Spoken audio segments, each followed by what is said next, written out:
La palabra mito se deriva del vocablo griego que se traduce al español como cuentos y se ocupa para referirse al relato de hechos maravillosos en donde sus protagonistas son personajes sobrenaturales como monstruos o dioses.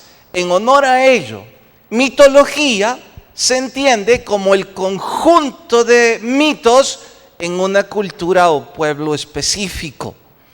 Quizá algunos lo ignoran, pero la mitología que mayor influencia ha tenido sobre la humanidad en los últimos años ha sido sin duda alguna la mitología griega.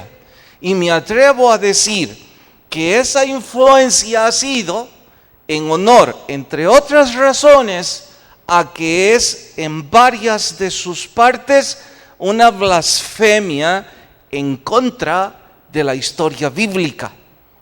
Véalo de esta manera.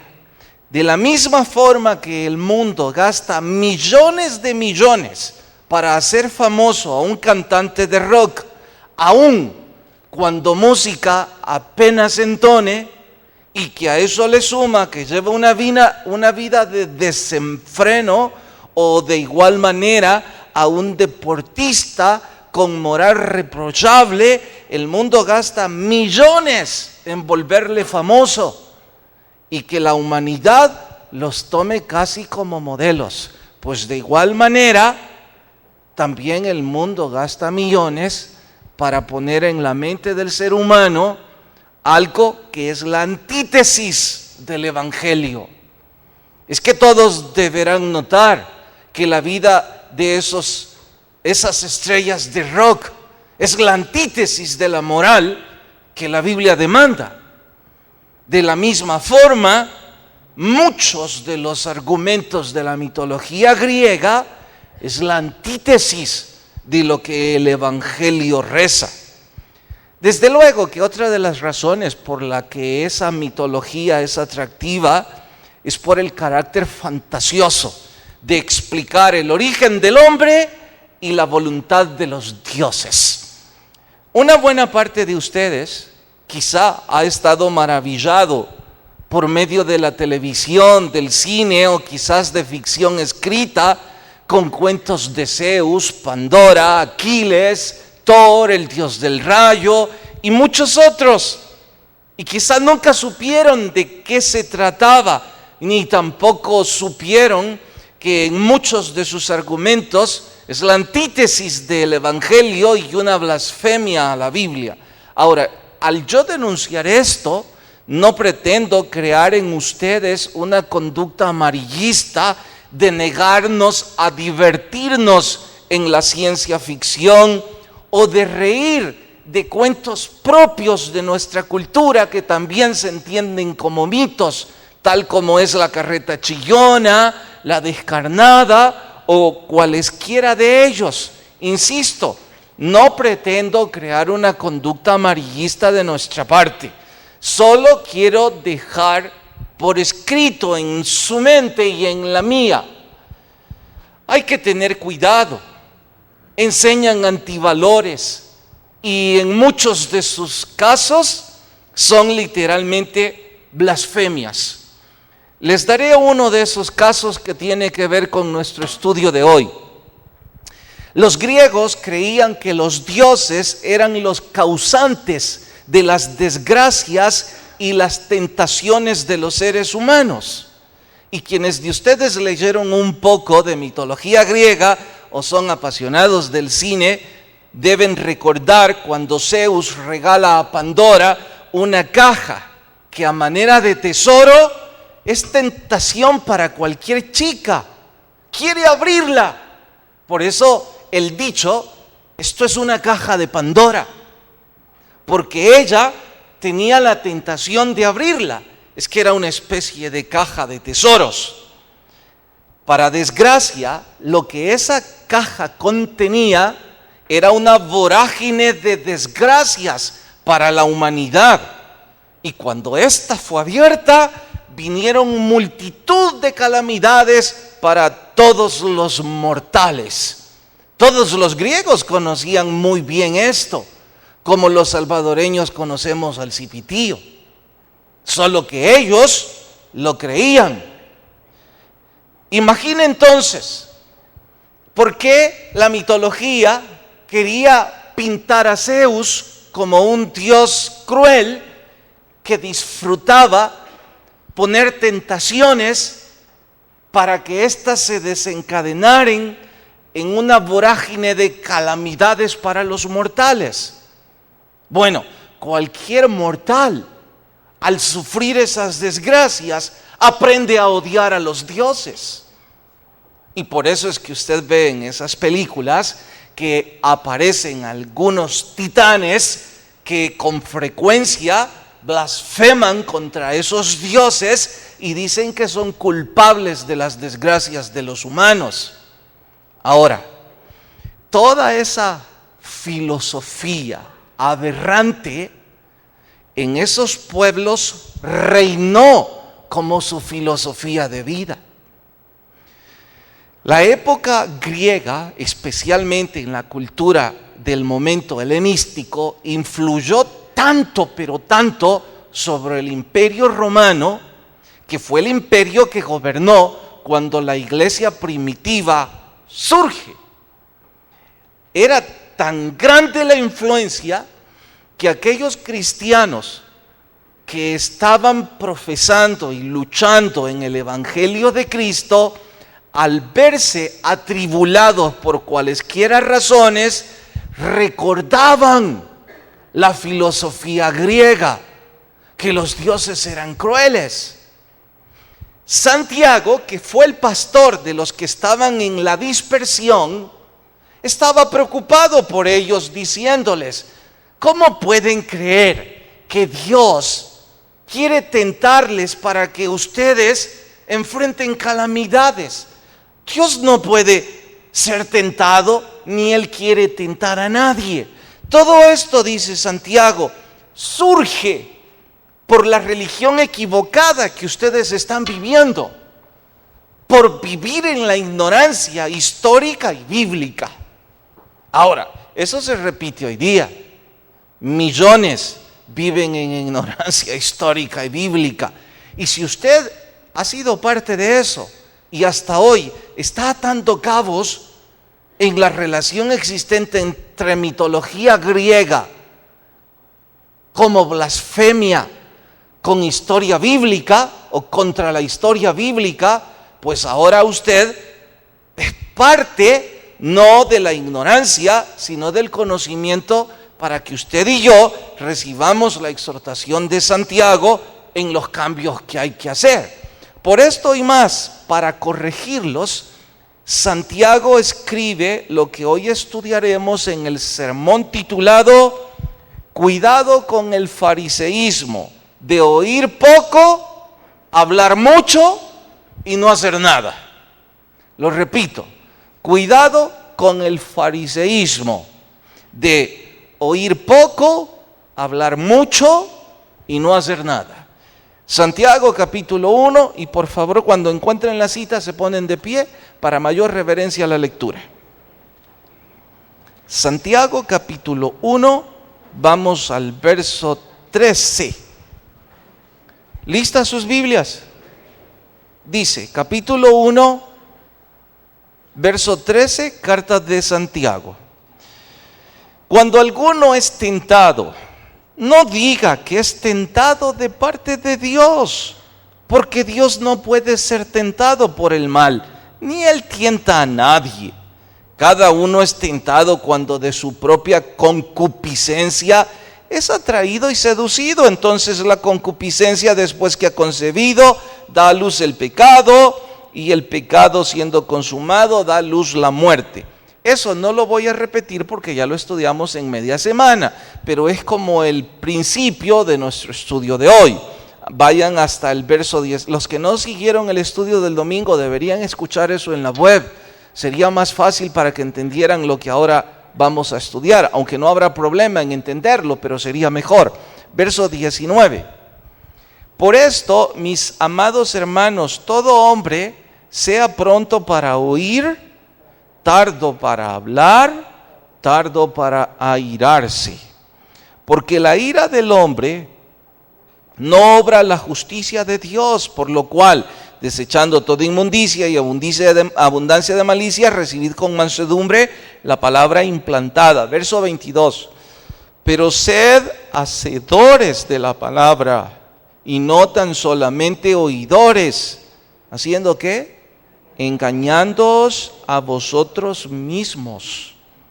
Porque si alguno es oidor, pero no hacedor, este es semejante al hombre que considera en un espejo su rostro natural.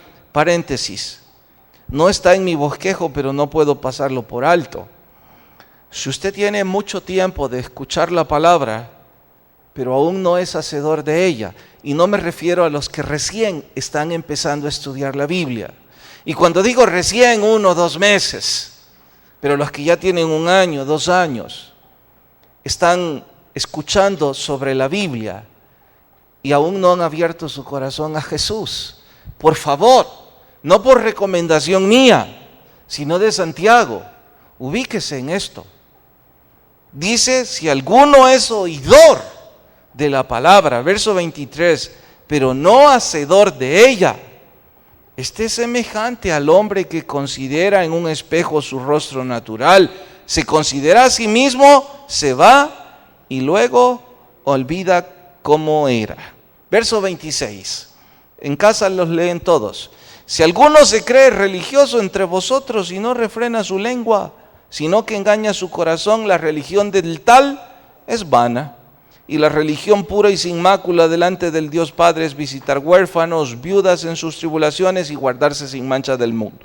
Hasta ahí leemos. Señor, por favor habla a nuestras vidas y sé de edificación a cada uno de nosotros. En tu nombre lo pedimos.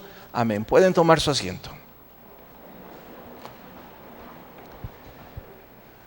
De la cuna a la tumba, todo lo que nos sucede podemos etiquetarlo con cualesquiera de estas 2 palabras: prueba o tentación. Repito, desde la cuna hasta la tumba, cualesquiera adversidades que nos sucedan las podemos etiquetar como prueba o como tentación.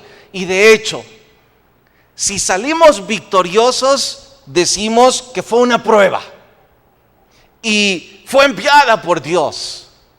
Pero en contraste, si no salimos bien librados, decimos que fue una tentación y que el diablo fue quien envió eso.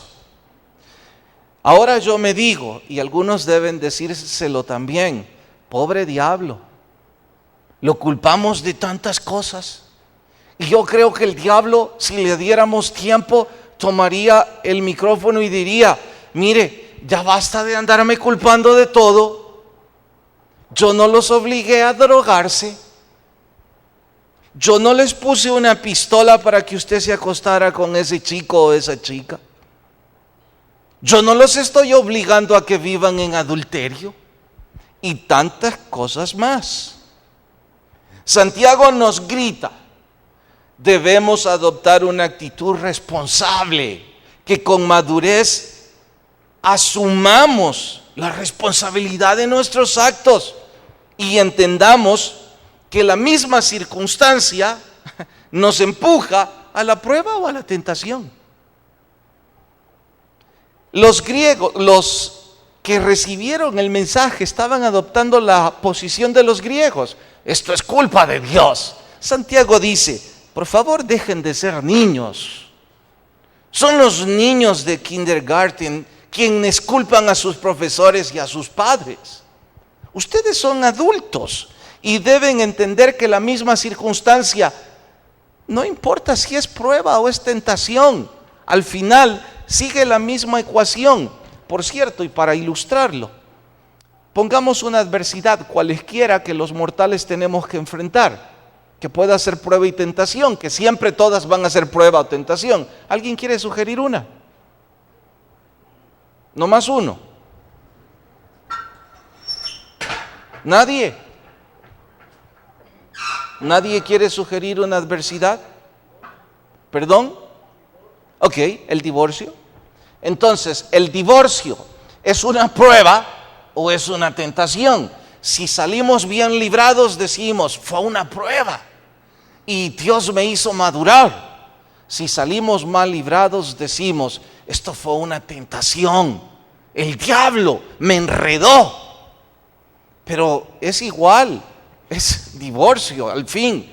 Entonces, Santiago está diciendo en su ecuación que si queremos llamarle prueba, va a seguir la ecuación que conocemos, que la prueba da paciencia, la paciencia da madurez y la madurez da esperanza. ¡Ay, crecimos! Pero al revés, si queremos decir que fue una tentación, el mismo Santiago nos da la ecuación o la progresión de esto. Y nos dice, está haciendo feedback aquí la electricidad, Luis. Y nos dice que fue pasión o concupiscencia, que esto dio luz al pecado y el pecado dio luz a la muerte. Ok, dos puntos de vista distintos y ya los estudiamos. ¿Por qué lo quiero relacionar ahora? Por la necedad de los que escucharon esto en culpar a Dios y decir, salimos mal en el divorcio, era una tentación del diablo. Salimos bien, era una prueba. Mira, dice Santiago, nadie lo obligó. Haya sido una cosa o haya sido otra, el asunto es que su obligación como cristiano es tomar la actitud correcta. Y si se equivoca y no superó prueba o tentación, asuma su culpa como un hombre serio y maduro, en lugar de ser un bebé y culpar a Dios, al círculo religioso y a cuantos pueda. Ya que él mencionó ese tema, recuerdo esa pareja en donde en reunión culpó esta organización por su ruptura y ni siquiera estaban cansados sí estaban. Que esta organización tenía culpa en su ruptura porque no había un programa de noviazgo y de consejo a las parejas. Y lo dijo de forma pública. Mi marido me ha dejado por culpa de esta organización, por esto y por esto. Y yo no quiero eludir nuestra responsabilidad o nuestras debilidades como organización, que sin duda las tenemos. Solo estoy diciendo, mientras vivieron en fornicación nunca nos preguntaron nada. Ahora que están sufriendo las consecuencias de sus mismos actos, hay que encontrar un culpable. Y las iglesias siempre están en primer lugar en la lista. Los pastores ya no se diga. Pero el colmo, hasta ahí está bien. Digo está bien porque somos mortales y cometemos tantos errores los pastores y las organizaciones. Pero es una total tontería culpar a Dios. Y eso es lo que ellos estaban haciendo. En medio de todo eso, dice Santiago, mire, ustedes están en este enredo porque tienen una actitud farisaica.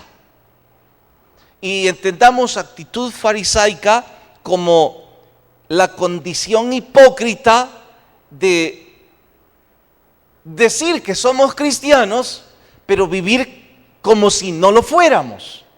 Es lo mismo que los de doble ánimo, que ya lo estudiamos también. Entonces Santiago dice ahora, su actitud de doble ánimo es una actitud farisaica, hipócrita, en donde dicen que son cristianos, pero viven como si no lo son.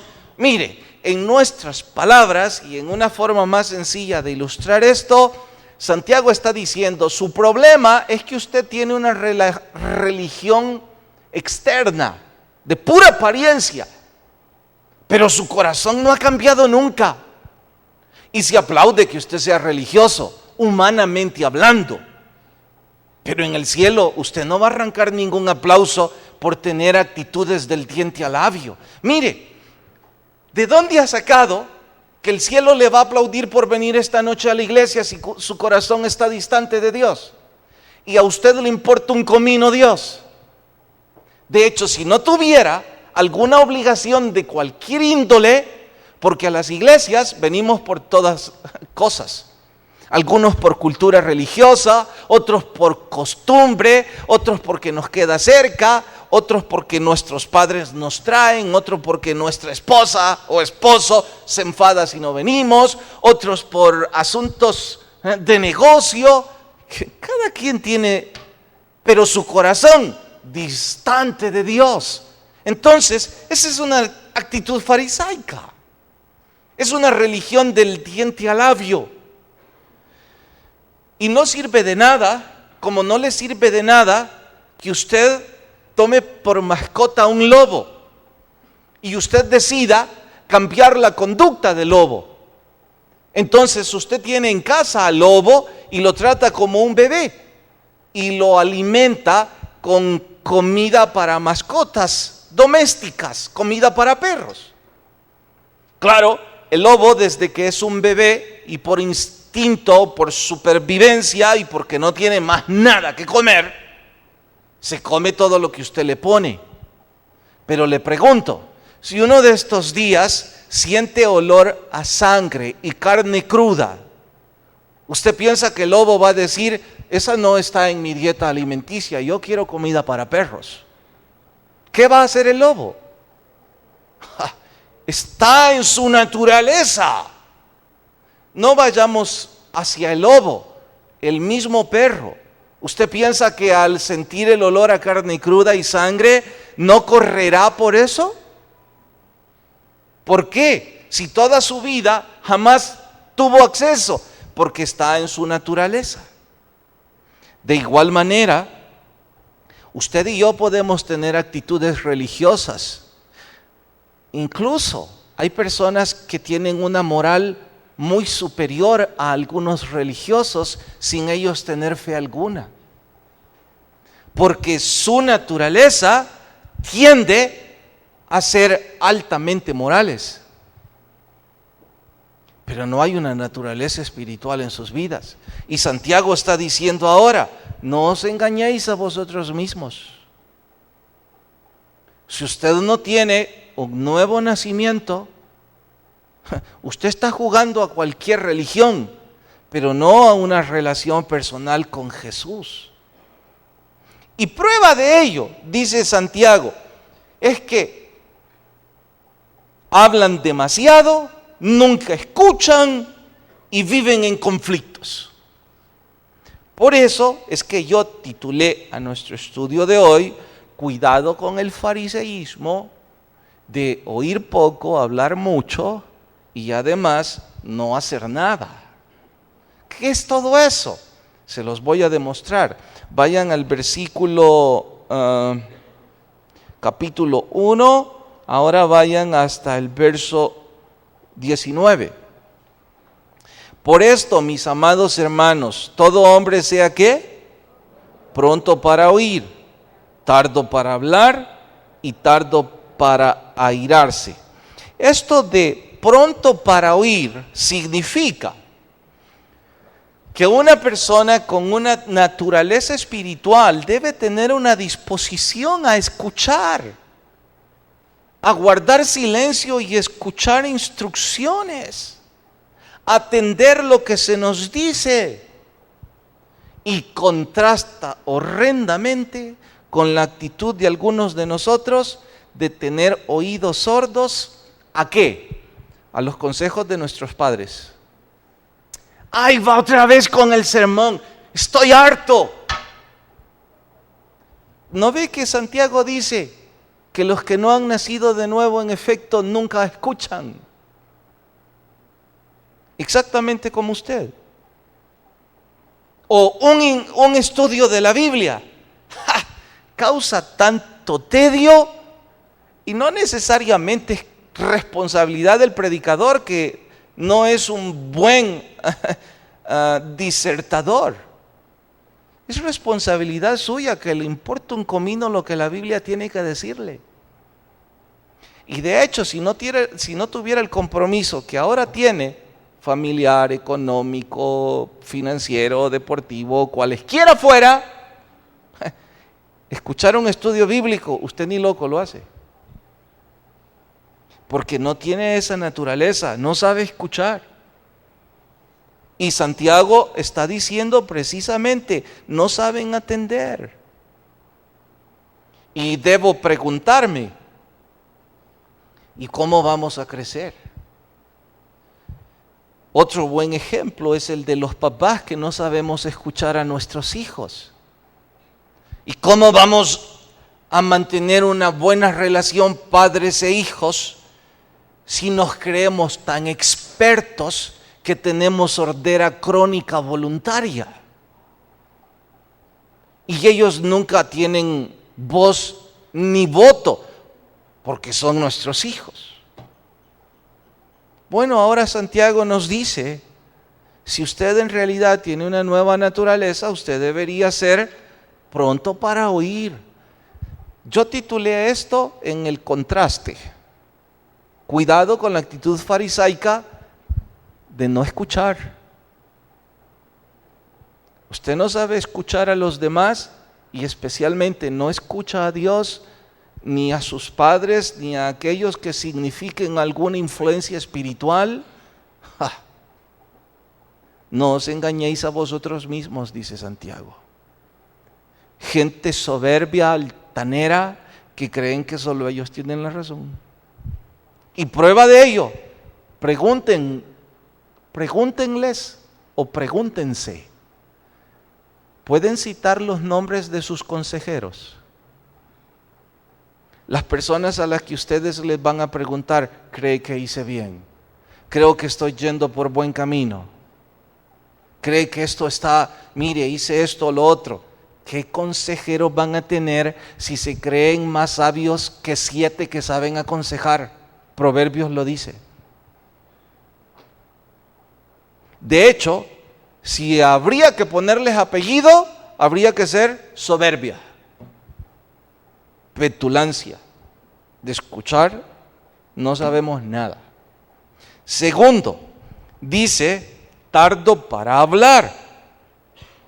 No nos dice que seamos tartamudos. Nos dice que antes de hablar escuchemos y que seamos lentos antes de comenzar a hablar. Pero claro, ¿qué vamos a entender eso si nunca paramos de hablar?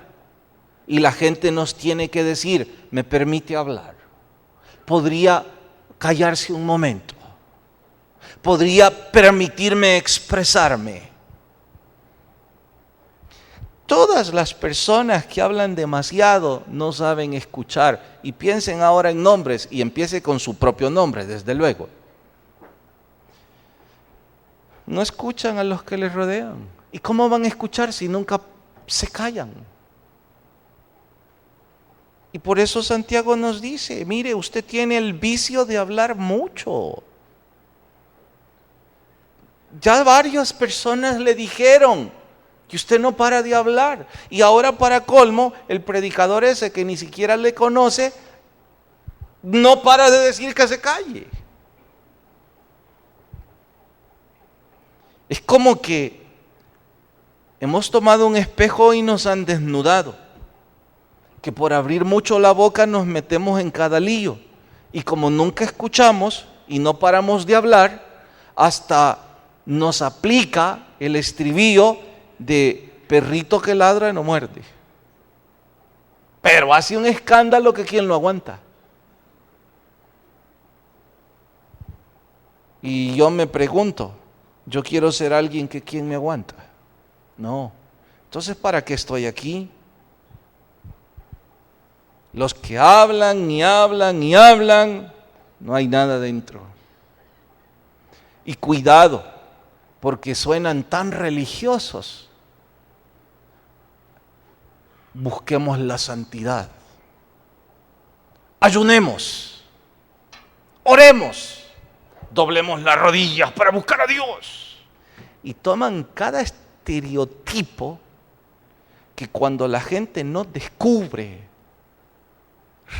sienten repugnancia, porque dice puras actitudes farisaicas, puros cuentos.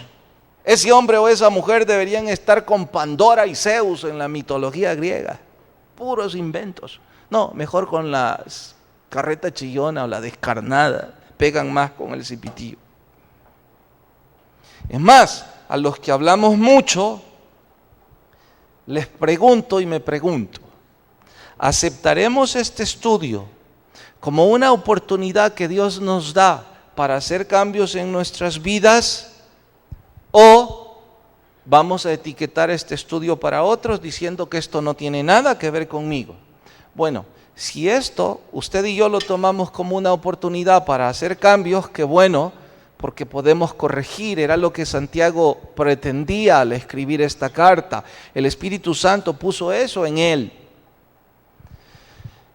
Y entonces, si usted y yo reconocemos que hablamos más de la cuenta y que deberíamos ponernos algo en nuestros labios y empezamos a corregir, se dará cuenta que bueno es escuchar, porque nos metemos en menos líos.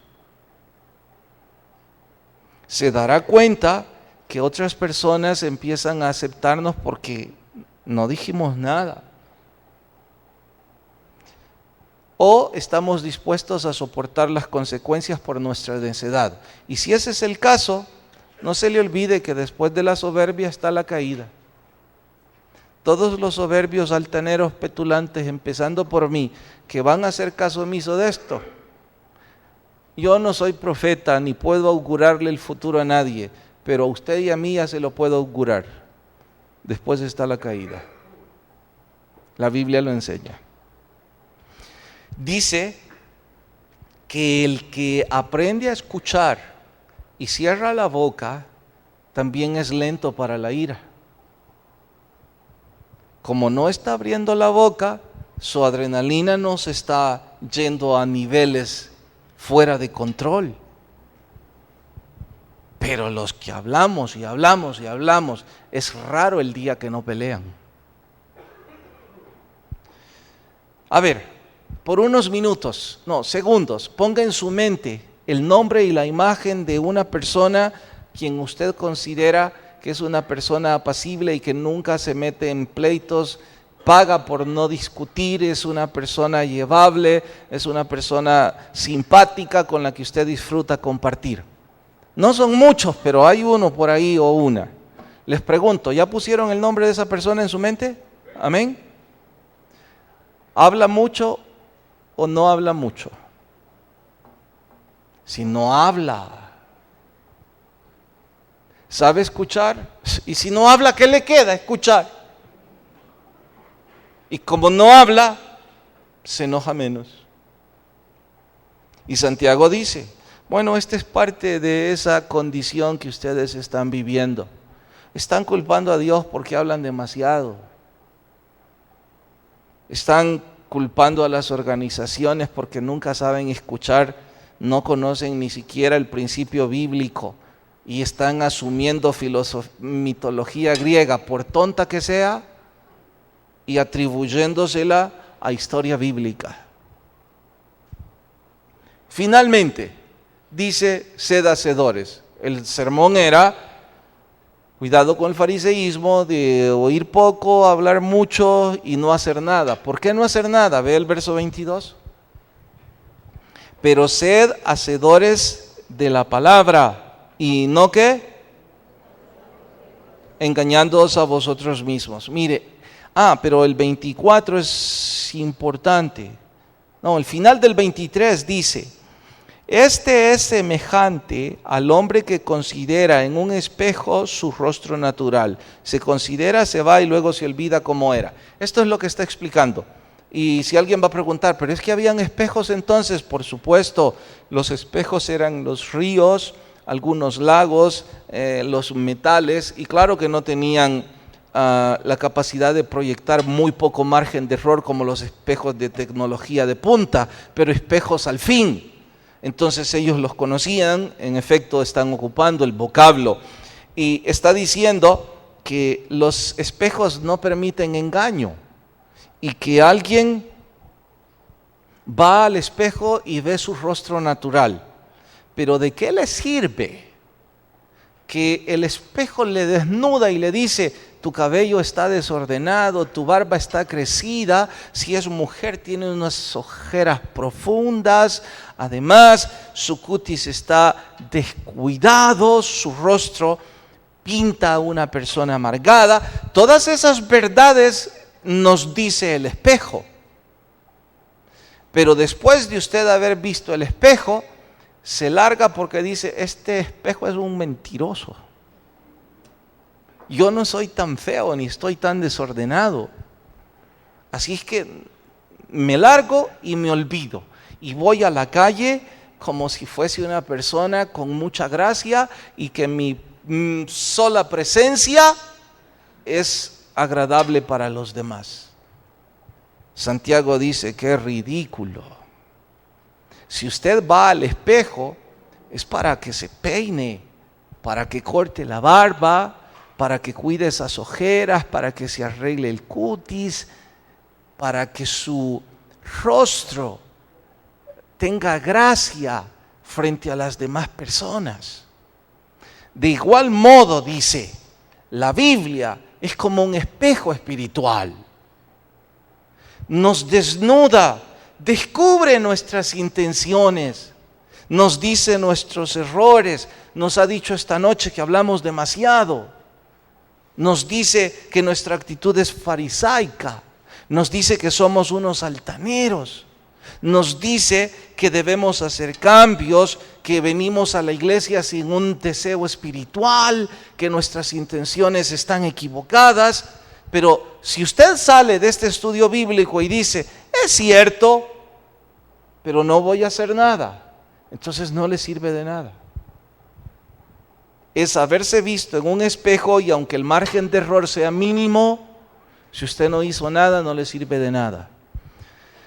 Asumo que la gran mayoría vinimos para aprender lo que Dios quiere de parte nuestra. Y aquellos que nos vimos exhortados, qué bueno que nos vamos a proponer hacer cambios, pero cuidado a esto. Nada de esto va a suceder si no nos esforzamos por tener una vida de oración y de lectura bíblica. Esto es a diario. Esto es alimentar su espíritu. Y note que los que están en la actitud farisaica de hablar mucho, oír poco y no hacer nada, son precisamente los que no tenemos esa relación con Dios. Y les pregunto: ¿desde cuándo no ora? ¿Desde cuándo no lee la Biblia? ¿Desde cuándo no se hinca? ¿Desde cuándo no tomamos ese tiempo a solas con Dios? ¿Desde cuándo no escuchamos un consejero? Ay, fue allá por julio, pastor. Pues ahora tiene la consecuencia. Usted y yo decidimos qué hacer con nuestra propia vida. Inclinamos el rostro y oramos. Señor, gracias por hablarnos y gritarme en este espejo los cambios que debo hacer. Gracias por ello, y si hay personas que como a mí les ministraste, por favor toca sus corazones. Mientras todos oran, rostros inclinados y ojos cerrados, no voy a invitarle a nadie a volverse religioso, pasar al frente, que le aplaudan o adquirir compromisos. Buscar a Dios es algo personal entre usted y el Señor. Todos esos detalles religiosos tal vez sean de alguna ayuda, pero no es la razón principal. La única razón importante es una relación personal con Jesús. El primer paso es abrir su corazón con fe a Jesús, hacer una oración discreta, sencilla, pero con fe. Y si esta noche alguien dice: me gustaría hacer esa oración, predicador, ¿dónde está? Le invito a que levante su mano en señal de recibir a Jesús y me deje orar con usted. Dios le bendiga. Puede bajar su mano. Dios le bendiga aquí adelante también. Puede bajar su mano. Allá atrás también. Dios le bendiga. puede bajar su mano. Todos continuamos esa actitud de oración, nuestros rostros inclinados y nuestros ojos cerrados. Y qué bueno por esas personas que con madurez están abriendo su corazón para recibir a Jesús. Vamos, ahí donde está, permítame orar con usted. ¿Habrá alguien más que dice, sí, yo también quiero hacerlo? Dios le bendiga también al joven. ¿Habrá alguien más esta noche? ¿Alguien más que abre su Dios le bendiga aquí en medio puede bajar su mano? ¿Habrá alguien más que levanta su mano en señal de hacer la oración y que nos deja orar con usted? Por doquiera esté, despreocúpese de quienes están alrededor, están orando, están sus rostros inclinados, haga la oración y venga Jesús. ¿Habrá alguien más?